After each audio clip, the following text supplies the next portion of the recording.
Hello everyone, welcome back to study with Pihu. आज हम class 4th English book Santoor से second chapter the tinkling bells के question answer को complete करेंगे। इस स्टोरी को हमने हिंदी में ट्रांसलेट किया था। अगर आपने वो वीडियो नहीं देखी है तो लिंक डिस्क्रिप्शन में है, आप जरूर चेक करना। आज की इस वीडियो में हम इसके क्वेश्चन आंसर को देखेंगे। तो चलो स्टार्ट करते हैं। First A number A, answer the following. First, why was चीना अपसेट? चीना अपसेट क्यों था? अपसेट मतलब दुखी। चीना दुखी क्यों था, परेशान क्यों था? आंसर हम लिखेंगे चीना was upset because his money was missing. क्योंकि चीना परेशान इसलिए था क्योंकि उसके पैसे खो गए थे। Second, how did Kamala help Cheena feel better? Kamala जो उसकी मम्मा थी, कमला ने चीना को बेहतर महसूस कराने के लिए क्या किया? तो हम इसमें आंसर लिखेंगे कमला comforted him, showed love and promised to give him money to buy the bills. कमला ने उसे प्यार से समझाया और घंटियां खरीदने के लिए पैसे देने का वादा किया। Third, what did the fruit seller do by mistake? जो फ्रूट सेलर था, जो फल बेचने वाला, फल वाले ने गलती से क्या किया? तो हम इसमें क्या लिखेंगे कि फल वाले ने गलती से चिन्ना को 10 रुपए एक्स्ट्रा दे दिए थे। तो हम इसमें आंसर लिखेंगे the fruit seller gave Chinna 10 rupees extra by mistake. Next है how did Chinna manage to buy the bells from chacha in the end? Last में, एंड में चिन्ना ने चाचा से वो घंटियां कैसे खरीदी? तो हम इसमें आंसर लिखेंगे Chinna return the extra money and later bought the bells with the money given by his mother. जो चिन्ना है उसने फ्रूट सेलर को एक्स्ट्रा पैसे दे दिए और फिर बाद में उसकी मम्मी ने उसे घंटी के लिए पैसे दिए, तब उसने घंटियां खरीद ली। नेक्स्ट हम देखते हैं राइट टी फॉर ट्रू और एफ फॉर फॉल्स। जो इसमें स्टेटमेंट गलत है उसमें हम फॉल्स लिखेंगे एफ, और जो करेक्ट है, जो सही स्टेटमेंट है, उसमें हम लिखेंगे टी। तो हम स्टेटमेंट देखते हैं। First, Cheena wanted to buy the bells to attach them to his bicycle. जो चीना था वो घंटियां अपनी साइकिल में लगाने के लिए खरीदना चाहता था। तो इसका आंसर हम लिखेंगे फॉल्स एफ, क्योंकि उसे अपनी गोट में लगाना था, न कि बाइसाइकिल में। सेकेंड, चिन्ना's mother Kamla comforted him when he came home feeling sad. जब चिन्ना दुखी होकर घर आया तो उसकी माँ ने, कमला ने उसे सांत्वना दी। तो इसमें हम आंसर लिखेंगे ट्रू, क्योंकि वह जब दुखी होकर आया कि उसके पैसे खो गए तो उसकी मम्मा ने उसे सांत्वना दी थी, तो इसमें हम ट्रू लिखेंगे। नेक्स्ट है द फ्रूट सेलर गेव चिन्ना's 20 रुपीज एक्स्ट्रा एज चेंज। जो फ्रूट सेलर था उसने चिन्ना को 20 रुपए ज्यादा वापस किए। तो क्या आएगा इसका आंसर? फॉल्स, क्योंकि उसने 20 नहीं 10 रुपए एक्स्ट्रा दिए थे। Next, Cheena decided to keep the extra money and bought chocolates with it. Cheena ने डिसाइड किया कि वो पैसे रख लेंगे और उससे चॉकलेट खरीदेगा। तो इसमें आंसर आएगा false. The fruit seller was unhappy when Cheena return the extra money. जो फ्रूट सेलर था वह अनहैप्पी मतलब दुखी हुआ, खुश नहीं हुआ जब चीना ने पैसे, एक्स्ट्रा जो पैसे थे वो रिटर्न कर दिए। तो इसका आंसर आएगा एफ। नहीं, ये गलत बात है। वो खुश हो गया था फ्रूट सेलर कि उसने, चीना ने उसके एक्स्ट्रा रुपए वापस कर दिए। नेक्स्ट है थिंक एंड डिस्कस। सोचो और डिस्कस करो। First, why do you think Chinna decided to return the money instead of keeping it? आपके अनुसार चीना ने पैसे रखने के बजाय वापस क्यों किए? क्योंकि उसे समझ आ गया था कि वह गलत है और इससे फल वाले को दुख होगा और वह ईमानदार बनना चाहता था। तो हम इसमें आंसर बताएंगे because he understood that it was wrong and would make the fruit seller feel sad. He wanted to be honest. Next है think of a time when you found something that did not belong to you. What did you do? How did it make you feel? ऐसा समय सोचिए जब आपको कोई चीज मिली जो आपकी नहीं थी, आपने क्या किया और आपको कैसा लगा? तो हमें, जब मुझे कोई ऐसी चीज मिली जो मेरी नहीं थी तो मैं उसे, उसके जो ओनर है, जो मालिक होगा, उसे लौटा दूंगा और इससे मुझे खुशी और गर्व महसूस होगा कि मैंने उसे वापस से रिटर्न कर दिया है। तो हम इसमें आंसर बताएंगे when I found something that did not belong to me I return it to the owner. It made me feel happy and proud. Next है let us learn. Find the given words. ये जो words given है इनको इसमें find out करना है हमें। Calm, honest, love, respect, courage, loyal, truth, fair, kind and last one peace. तो हम इसमें फाइंड आउट करते हैं। फर्स्ट है काम, CALM। नेक्स्ट है ऑनेस्ट, HONEST honest. नेक्स्ट है love, LOVE love. Next respect, RESPECT respect. courage, COURAGE courage.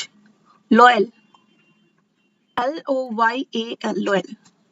truth, TRUTH truth. fair, FAIR. kind, KIND. peace, PEACE peace. तो ये हमने सारे फाइंड आउट कर लिए हैं.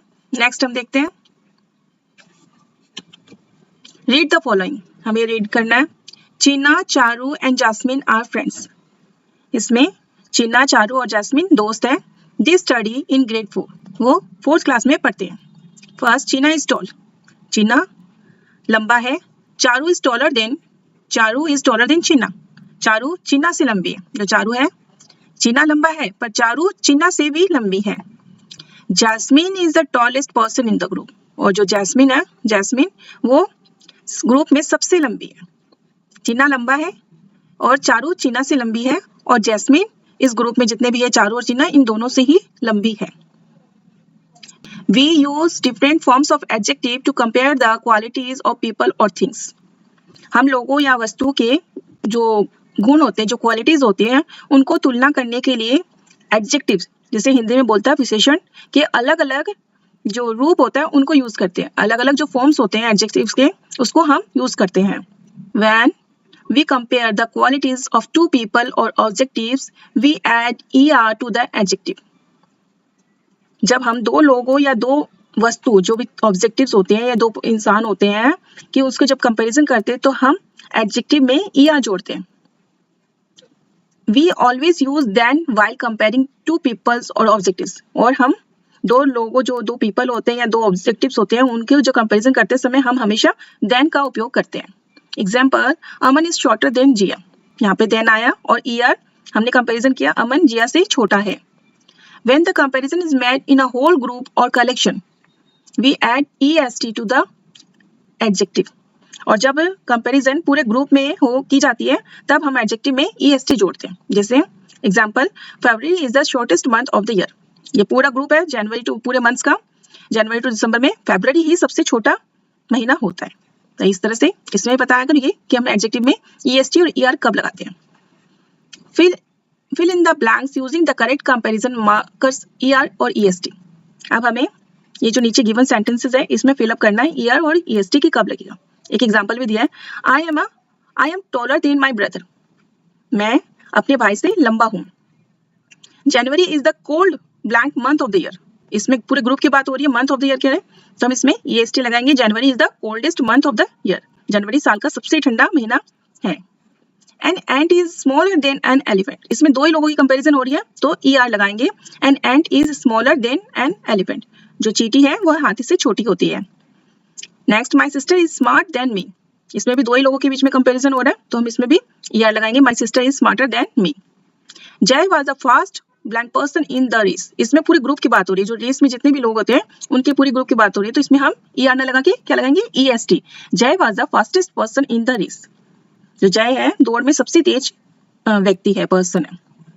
नेक्स्ट हम देखते हैं, circle the word that means the opposite of the highlighted word in sentence. जो इस सेंटेंसेस में जो हाईलाइटेड वर्ड है, इनके ऑपोजिट को हमें सर्कल करना है. तो हम देखते हैं क्या क्या सेंटेंस है. Chacha showed him some beautiful tinkling bells. चाचा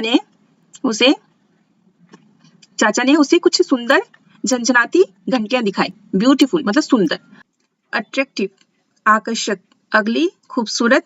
ब्रोकन टूटी हुई. तो answer will be ugly. Beautiful का ऑपोजिट अगली.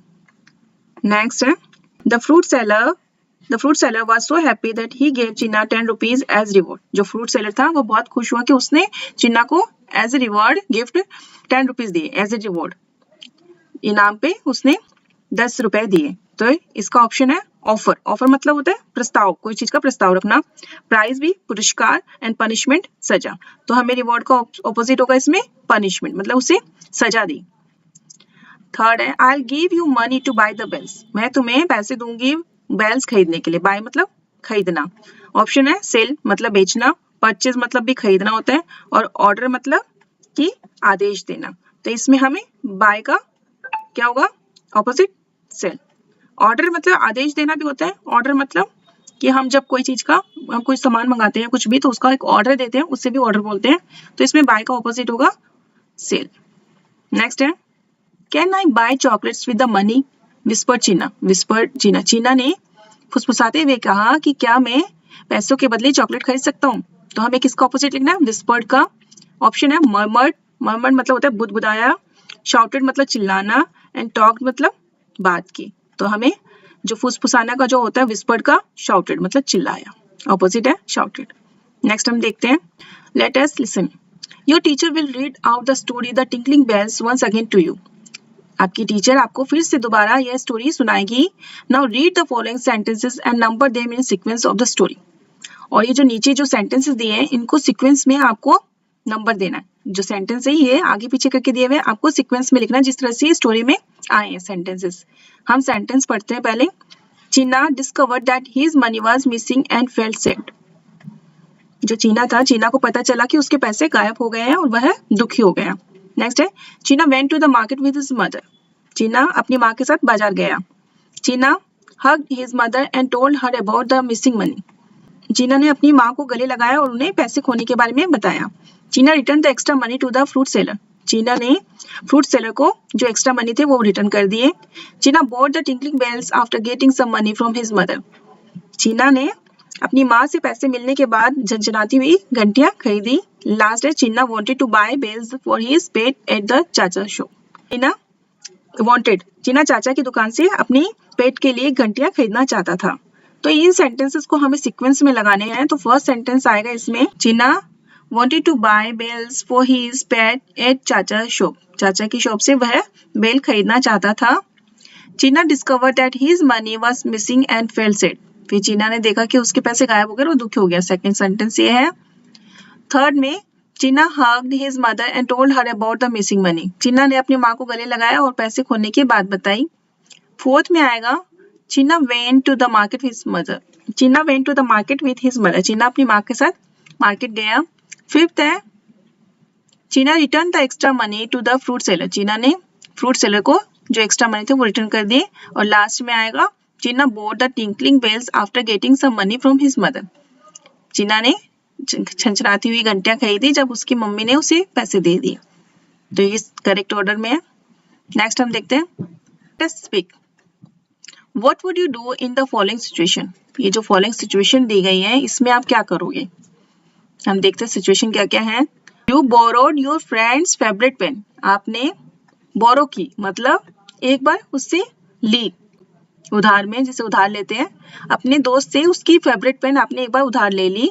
आफ्टर यूजिंग इट, उसको यूज करने के बाद, यू एक्सीडेंटली ब्रोक इट, आपसे भूल से, गलती से वह टूट गई। व्हाट वुड यू डू, आप क्या करोगे। तो हम क्या करेंगे, इसमें मैं अपने दोस्त से माफी मांगूंगा और सच बताऊंगा कि टूट गई है। मैं नई पेन लाकर उसे दूंगा या उसके जो भी पैसे होंगे उसको दे दूंगा। तो हम इसमें लिख देंगे, या फिर स्पीकिंग एक्टिविटीज है तो हम इसमें बताएंगे, I would say sorry to my friend and tell the truth. I would offer to replace the pen और बाय अ न्यू वन। मैं उसे रिप्लेस करूंगा या उसे एक नई खरीद के दूंगा। नेक्स्ट सिचुएशन है, ड्यूरिंग अ मैथ क्विज। जब मैथ के कोई एग्जाम हो रहा होगा या परीक्षा हो रही, your friends ask you to show them your answer because they did not study. आपके दोस्त आपसे उसका आंसर पूछेंगे क्योंकि वे पढ़ कर नहीं आए। If you don't help your friends might get upset with you. अगर आप अपने दोस्तों की हेल्प नहीं करोगे तो तुम्हारे दोस्त जो है वो तुमसे नाराज हो जाएंगे। व्हाट वुड यू डू, तब तुम क्या करोगे इस सिचुएशन में, फिर तुम क्या करोगे। तो हम इसमें बताएंगे, I would not show my answers because it is wrong to cheat। मैं अपना आंसर नहीं बताऊंगी क्योंकि चीटिंग करना गलत बात है। I would encourage my friends to study next time। और मैं उनको encourage करूंगी कि आप लोग नेक्स्ट टाइम से स्टडी करके आओ। नेक्स्ट है, you see a classmate taking a notebook from the teacher's desk without permission। आप देख रहे हो कि आपका एक क्लासमेट है जो कि टीचर की डेस्क से बिना परमिशन के, विदाउट परमिशन, नोटबुक उठा रहा है। The classmate tells you not to tell anyone। और जो आपका क्लासमेट है वो आपसे कह रहा है कि किसी से नहीं बताना। What would you do, इस सिचुएशन में आप क्या करोगे। इस सिचुएशन में I would tell my classmate that it is wrong and ask him to return it। मैं अपने क्लासमेट को बोलूंगा कि गलत है और उसे रिटर्न कर दो। If he doesn't listen I would inform the teacher, और अगर वह नहीं सुनेगा तो मैं टीचर को बता दूंगी। नेक्स्ट है you bring your favourite snack to school. आप स्कूल में अपना फेवरेट नाश्ता लेके आते हो, but you find that your classmate has not bought anything to eat. और आप देखते हो कि जो आपका क्लासमेट है उसने कुछ भी नहीं लेकर आया है खाने के लिए। You really want to enjoy the snack alone. क्या तुम अकेले बैठ कर उसे एंजॉय कर पाओगे? What would you do? क्या करोगे इस सिचुएशन में? आप क्या करोगे? तो नहीं, I would share my snack with my classmates because sharing is caring. मैं अपना नाश्ता जो भी लेकर आया हूँ वह उससे शेयर करूंगा, क्योंकि शेयर करना अच्छी बात होती है। तो इस सिचुएशन में हम ये सब करेंगे। नेक्स्ट है लेट अस राइट। लिखना है हमें frame sentences using the following words from the story. ये जो वर्ड्स दिए हुए हैं स्टोरी से, इनकी हमें सेंटेंस बनाने हैं। फर्स्ट है स्माइलिंग, मतलब मुस्कुराना। Chinna came home smiling after buying the bells. Chinna घंटियां खरीदने के बाद मुस्कुराते हुए घर आया। मिस्टेक, मिस्टेक मतलब गलती। तो सेंटेंस होगा the fruit seller give extra money by mistake. जो फ्रूट सेलर था उसने गलती से एक्स्ट्रा मनी उसे दे दिए थे। ऑनेस्ट मतलब ईमानदार। चिन्ना वाज एन ऑनेस्ट बॉय। चिन्ना एक ईमानदार लड़का था। नेक्स्ट है प्रेज। प्रेज मतलब होता है तारीफ या प्रशंसा। The fruit seller praised Chinna for his honesty. The fruit seller praised Chinna for his honesty. फल वाले ने चिन्ना की ईमानदारी के लिए उसकी तारीफ की या प्रशंसा की। केयरफुल मतलब सावधान। Chinna learn to be careful with money. Chinna ने पैसों के प्रति सावधान रहना सीखा। नेक्स्ट है ड्रॉ टू नेशनल सिंबल। हमें ये दो बॉक्स है, इनमें नेशनल सिंबल ड्रॉ करना है। Example national flag, national bird. इसमें ये आप नेशनल फ्लैग भी कर सकते हो, नेशनल बर्ड भी कर सकते हो, नेशनल फ्रूट भी कर सकते हो, एनिमल भी कर सकते हो, कुछ भी जो आप करना चाहो वो दो सिंबल आपको ड्रॉ करने हैं। And right a few sentence about each. और हर एक के बारे में कुछ लाइनें आपको लिखनी है। तो हम इसमें नेशनल फ्लैग बना देते हैं। नेशनल फ्लैग के लिए हम लिख देंगे the national flag of India is called the तिरंगा। जो भारत का राष्ट्रीय ध्वज है तिरंगा कहलाता है। It has 3 colours saffron, white and green. इसमें 3 रंग होते हैं, केसरिया, सफेद और हरा। There is a blue Ashoka Chakra in the middle. बीच में नीले रंग का अशोक चक्र होता है। फोर्थ में लिखेंगे it represents unity, peace and courage. यह एकता, शांति और साहस का प्रतीक है। नेक्स्ट में हम नेशनल बर्ड पीकॉक बना देंगे। हम इसमें कुछ सेंटेंस लिख देंगे। The national bird of India is the peacock. जो भारत का राष्ट्रीय पक्षी है वो मोर है। It is a very beautiful bird. यह बहुत सुंदर पक्षी है। It has colourful feather. इसके पंख रंग बिरंगे होते हैं। It dances beautifully in the rain. और यह बारिश में बहुत सुंदर से डांस करता है। इस तरह से हम इन दोनों सिंबल की कुछ लाइंस लिख दिए। आप कोई भी सिंबल बना सकते हो। तो नेशनल सिंबल फ्रूट, मैंगो की फोटो बना सकते हो, एनिमल भी बना सकते हो, जो आप चाहो वो बना सकते हो। नेक्स्ट हम देखते हैं लेट अस डू। करना है हमें create your own bell craft.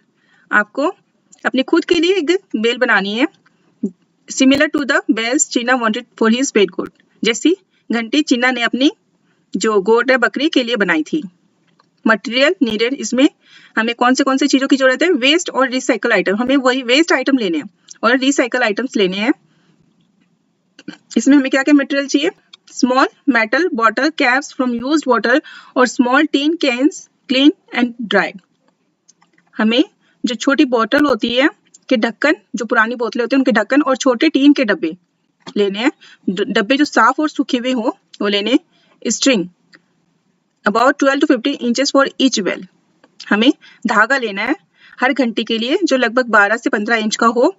Old cardboard for making a tag और डेकोरेशन। हमें पुराना गत्ता लेना है टैग और या सजावट बनाने के लिए। स्मॉल पेपर्स, बीन्स और beads for the tinkling sounds inside the bell. हमें छोटे छोटे पत्थर के टुकड़े जो पेपर्स होते हैं या फिर बीन्स या मोती जरूरत होगी हमें घंटी बनाने के लिए, उसके अंदर आवाज आए, उसमें अंदर डालने के लिए ताकि आवाज आए। अल्युमिनियम फॉइल फॉर डेकोरेशन, जो एल्युमिनियम फॉइल होता है वो लेना है हमें डेकोरेशन के लिए। मार्कर्स, क्रेयॉन्स और paint optional for decoration. Markers, crayons और पेंट ऑप्शनल फॉर डेकोरेशन। ये ऑप्शनल है। मार्कर्स भी लेना है, क्रेयॉन्स भी लेना है, पेंट भी, कुछ भी हम इसमें से ले रहे हैं जो डेकोरेशन के लिए ऑप्शनल है। ग्लू और टेप लेना है हमें और सेफ्टी सीजर्स की बच्चों के लिए सही हो। होल पंच और nail with adult supervision for punching holes. हमें छेद करने का जो वो मशीन होती है, पंचिंग मशीन, वो लेना है या की लेनी है। बड़ों की देख रेख में हमें ये करना है, हमें अकेले नहीं बनाना, जो हम किसी को साथ में ले लेंगे अपने गार्जियन को, फिर उनके साथ मिलके हम ये घंटी बनाएंगे। Preparation, if using bottle caps, अगर आप बॉटल कैप्स यूज कर रहे हो, कलेक्ट अराउंड 2 और 3 फॉर ईच स्टूडेंट, आप हर एक स्टूडेंट के लिए 2 या 3 लेंगे। इफ यूजिंग टीन कैन्स, अगर आप जो टीन का डब्बा होता है वो ले रहे हो, you should have an adult help to make a small hole near the top rim of the cane for threading the string and also ensure they are clean and dried. यदि आप टीन का डब्बा use कर रहे हो तो धागा डालने के लिए ऊपर किनारे के पास छोटा छेद बनाने के लिए किसी बड़े की हेल्प लेनी है और इंश्योर करना है, सुनिश्चित करना है कि वो डब्बा साफ और सूखा हो। अब स्टेप दिए हुए। Step 1, place 1 or 2 small pebbles, beans or beads inside a bottle cap or tin can. This will create the tinkling sound when shaken. 1 या 2 छोटे कंकड़, कोई भी पेबल्स, बीन्स या मोती बोतल के ढक्कन या टीन के डिब्बे में डालें। इन्हें हिलाने पर एक साउंड, झंझनाहट की आवाज आएगी। सेकेंड स्टेप है, if using bottle caps, glue another cap on top to seal it, creating a small bell shape. अगर आप बोतल का ढक्कन यूज कर रहे हो तो एक दूसरे को चिपका के उसे एक घंटी की शेप देनी है। Use tape around the edges to ensure it stay closed, और उसके चारों तरफ टेप भी लगानी है ताकि वो पूरे अच्छे से बंद हो जाए। If using a tin can, the items can remain inside without ceiling, और आप कोई डब्बा ले रहे हो टीन का, उस यूज कर रहे हो तो उसे बंद करने की जरूरत नहीं है। नेक्स्ट स्टेप है, thread the string or yarn through the hole in the tin can or make a hole in the top of a sealed bottle cap using a nail with adult supervision. बड़ों की देख रेख में करना है, with adult supervision करना है। धागे को टीन के डब्बे के छेद में डालना है और या बंद ढक्कन के ऊपर जो कील से छेद करेंगे उसमें डालना है। Tie a knot at the end of the string to secure it, allowing the bell to hang from the string. धागे का जो लास्ट पॉइंट है उसमें गांठ बांधनी है ताकि घंटी धागे से लटक सके। Cut a small piece of aluminium foil और wrap it around the bell to give it shiny decorative appearance. फिर हमें एल्युमिनियम फॉइल का एक छोटा टुकड़ा काट कर घंटी पर लपेटना है ताकि वो हमें चमकती हुई दिखे। डेकोरेट विथ मार्कर्स, क्रेयॉन्स और पेंट इफ डिजायर्ड, अगर जरूरत हो तो मार्कर, क्रेयॉन्स और पेंट से भी आप इसे डेकोरेट कर सकते हो। You can also add patterns, colours और even drawing on the foil. आप अब फॉइल पर डिजाइन या कोई भी ड्राइंग या कोई भी कलर बना सकते हो। Cut a small shape out of the cardboard, एक कोई भी छोटी शेप में कार्डबोर्ड को कट करना है। एग्जांपल सर्कल या हार्ट और स्टार, किसी भी शेप में, सर्कल में भी कट सकते हो, हार्ट में भी या स्टार में भी, किसी भी शेप में आप छोटा सा एक कार्डबोर्ड कट करना है। And punch a hole at the top, और ऊपर से एक होल भी करना है। You can write your name, draw a picture or color the tag. फिर आप टेग पर अपना नाम लिख सकते हो, ड्रॉ कर सकते हो या कलर भी कर सकते हो। नेक्स्ट स्टेप है, thread the tag onto the string above the bell, tying it in place. Tag को घंटी के ऊपर के धागे में डालकर बांध दें। Adjust the length of the string as needed, और जितनी आपको लेंथ की रिक्वायरमेंट है उतना एडजस्ट कर लें। And make sure the bell can dangle freely to create the tickling sound. और श्योर हो कि जो आपने घंटी बनाई है वो उसमें फ्रीली हिल सके ताकि उसमें साउंड हो। Shake the bells to hear the sound and enjoy your creation. अब आप घंटी को हिलाओ ताकि उसकी आवाज सुने और आपको जो बनाई हुई है वो आपको पसंद आए, जो आपने घंटी बनाई है। तो ये स्टेप्स दिए हुए हैं कि घंटी किस तरह से आपको बनानी है। आप इसको स्टेप्स को फॉलो करके आप बना सकते हो घर पे, पर किसी बड़े की गार्जियन, जो भी आपके गार्जियन हो, आप उसके साथ में हेल्प लेके आप कोई भी घंटी बना सकते हैं। नेक्स्ट हम देखते हैं fun with match stick. Activity है फिक्स द इक्वेशन, हमें ये इक्वेशन फिक्स करने हैं। Objective, move one match stick to make the equation correct. ये इक्वेशंस है, इसको हमें करेक्ट करने के लिए एक मैच स्टिक को मूव करना है, सिर्फ एक कोई। One puzzle has been solve for you, एक पजल हमारे लिए किया गया है। 9 - 2 8, तो ये तो रॉन्ग है इक्वेशन, तो हमें इसे करेक्ट करने के लिए हमने इसमें से एक स्टिक रिमूव नहीं की, हमें एक स्टिक मूव करनी है। तो इसमें जैसे ये वाली स्टिक मूव करके यहाँ पे लगा दी, तो 8 - 2 6, इक्वेशन करेक्ट हो गया। नेक्स्ट में क्या है, now solve the following question by moving one match stick. अब इसमें भी एक मैच स्टिक मूव करके इस इक्वेशन को सॉल्व करना है। तो अब हम इसमें क्या करेंगे, एक मैच स्टिक मूव करेंगे। ये है 9 + 9 = 9। तो इक्वेशन रॉन्ग है, इसको करेक्ट करने के लिए हम ये वाली मैच स्टिक या ये वाली कोई भी एक मैच स्टिक इस मैच स्टिक को इधर लगा देते हैं, यहाँ से रिमूव करके यहाँ पे लगा देते हैं। ये बन गया 0। 9 + 0 = 9। तो ये करेक्ट इक्वेशन हो गया। चलो नेक्स्ट देखते हैं। नेक्स्ट है let us explore. We have read about Chinna's love for tinkling bells in the story. हमने देखा कि चिन्ना को जो छनछनाती हुई बेल्स है वो कितनी पसंद है इस स्टोरी में। कलेक्ट और draw pictures of different types of bells found in India. अब हमें कलेक्ट करना है और या फिर ड्रॉ करना है पिक्चर्स से जितनी भी अलग अलग तरह की जो बेल्स होती है जो इंडिया में मिलती है या इंडिया में देखी जाती हैं भारत में अपने देश में, उन सबको हमें या तो कलेक्ट करना है या फिर हमें इसमें ड्रॉ करना है। कुछ इसमें दी हुई है, जैसे ये स्कूल की घंटी है, ये पूजा की घंटी है। इस तरह से हमें और भी घंटियां कहीं न्यूज़पेपर या मैगजीन से कहीं से भी आपकी पुरानी बुक से मिले तो उसे कट करके कलेक्ट करके यहाँ पे चिपकाना है, पेस्ट करना है, या फिर आप खुद भी इस पे ड्रॉ कर सकते हो। तो ये एक्टिविटीज है करने की। इसी के साथ ही हमारा चैप्टर के क्वेश्चन आंसर कंप्लीट होते हैं। अगर आपने इसकी स्टोरी की ट्रांसलेशन नहीं देखी है तो लिंक डिस्क्रिप्शन में है, आप जरूर चेक कर लेना। आपको ये क्वेश्चन आंसर का वीडियो कैसा लगा, अगर पसंद आया तो please like, share and subscribe जरूर करना। मिलते हैं नेक्स्ट वीडियो में। Thank you for watching this video. Bye bye.